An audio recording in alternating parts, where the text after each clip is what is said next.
I am the shadow teacher, and a key component in one's journey of embodying one's greatest potential and shining one's brightest light out onto the world is the component of healing and shedding victim stories, one's own victim stories, and stories where one identifies as a victim.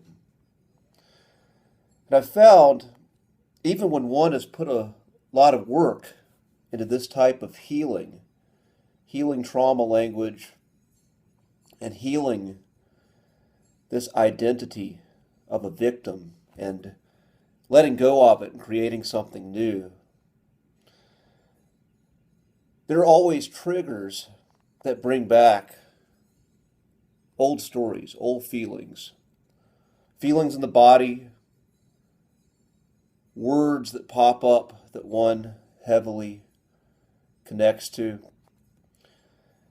And sometimes people feel, fuck, I've done all this work and this shit is still inside of me. It still is here to weigh me down. And it can show up again when one's sort of been stuck on a path to where they've just been grinding and grinding and grinding and not feeling much progress, still doing their work, still doing positive affirmations, still visualizing where they want to go, taking the right action with what they have to work with, doing all the right things, but just not making much progress. And then just one thing shows up that triggers an old story, triggers that old identification. And I want to say this is normal. Very rarely, if you've done a lot of this type of work, are you going to be 100% free of this old identity. But if you are 80% there, most of the time, 80%, most of the time you're in this new empowered identity that you're embracing, someone who is courageously going after their dreams, their visions, taking the right actions, doing the most with what they've got to work with. When that's your new identity, and occasionally you have a little flare up, you are still something new. You are still pretty much there.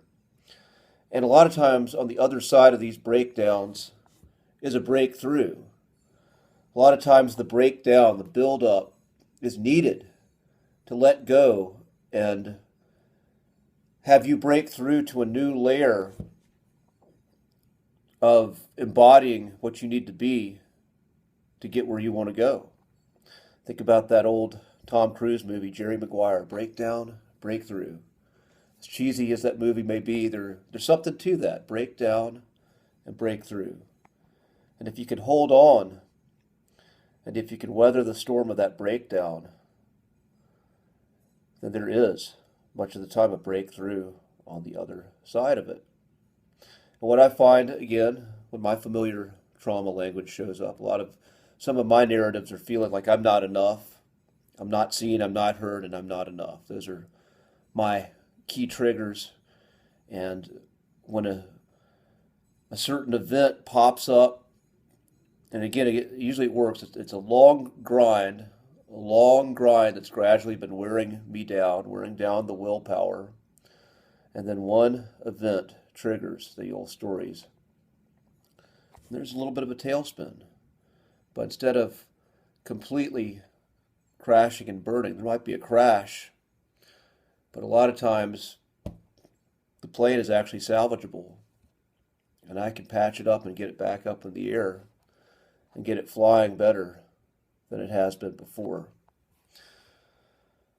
So the point of this video, again, is to know that if you're doing this kind of work and you have a breakdown, don't give up. Don't give up on yourself. Don't give up on your dreams. You have done significant work, and your breakthrough is on the other side of that. You just got to keep going, and you have to continue to keep seeing and digging in and observing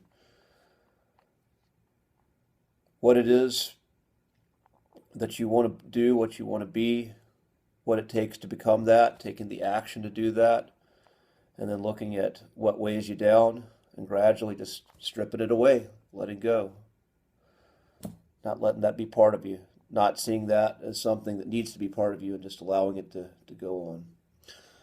So be strong, be well, my friends, and I will see you on the other side.